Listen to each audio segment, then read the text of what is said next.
For over a millennium, the standard story of human brokenness has started and ended in exactly one place: a garden, a snake, and a piece of fruit. But if you asked a first-century Jew why the world was overflowing with depravity, they wouldn't point to Adam and Eve. They would point to an entirely different, far stranger origin point: Genesis 6. Those 4 short verses describe beings called the sons of God, descending from the heavens, mating with human women, and spawning a race of giants known as the Nephilim. Modern readers usually try to sanitize this text, explaining it away as ordinary human lineages intermarrying. But the founders of Christianity didn't do that. They took this supernatural event literally. To grasp the actual mission of Jesus of Nazareth, we have to uncover why the writers of the New Testament built their theology on a story of fallen angels and giants.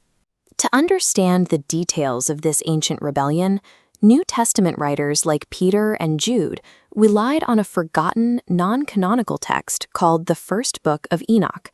First Enoch expands the Genesis account. It calls these divine beings watchers and details how exactly 200 of them descended onto the peak of Mount Hermon to swear an oath and enact their pact. Their crimes went far beyond forbidden procreation. The Watchers taught humanity illicit knowledge, things like advanced weaponry, astrology, and sorcery. And when their giant offspring eventually died, First Enoch claims their disembodied spirits became the demons that plague humanity. For the ancient audience, evil was an active, demonic contagion spread directly by the Watchers. This ancient context frames humanity history as a battleground against supernatural corruption. So where did this story of the Watchers actually come from? To find the origin, we have to look past ancient Israel and dig into the ruins of the ancient superpower of Babylon. The Mesopotamians had their own origin myth, the Apkallu. These 7 divine, pre-flood sages emerged from the abyss to bring civilization to humanity. Babylon's greatest rulers, including the legendary Gilgamesh, claimed to be the giant hybrid descendants of these divine sages. Genesis 6 and First Enoch are actually aggressive anti-Babylonian propaganda. By rebranding Babylon's divine sages as rebellious spirits, Jewish scribes claimed that the empire's pride and technology were the very things that corrupted the earth. The biblical writers weaponized history.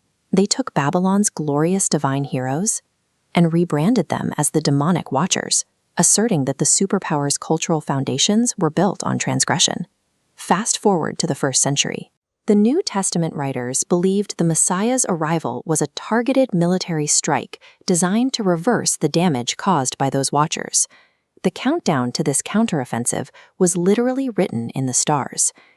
Ancient Jewish scribes practiced astral theology, reading divine activity in the skies, as seen in passages like Revelation 12. Revelation 12 describes a woman clothed with the sun and the moon under her feet. This maps to Virgo on the ecliptic. Right above sits Leo, where the king planet Jupiter conjoined with the king star Regulus. These specific celestial mechanics announced to the ancient world that a divine king had breached human history to take back the planet. The sun only clothes Virgo for 20 days a year, and the moon only sits at her feet for a 90-minute window during that cycle. When these mechanics coincided with the king planet merging with the king star, it created a unique astronomical signature on September 11th, 3 BC. On the ancient Jewish calendar, that exact day was Tishri 1, the Day of Trumpets, and the traditional anniversary of the Earth's creation. There is a final theological layer to this date.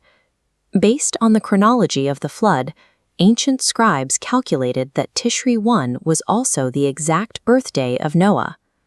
Noah survived the flood that wiped out the Nephilim. This celestial alignment signaled the arrival of a new Noah, designed to finish the war. Jesus arrived as the ultimate cosmic shepherd king, deployed to wipe out the Watchers' corruption, reverse the ancient curse of Mount Hermon,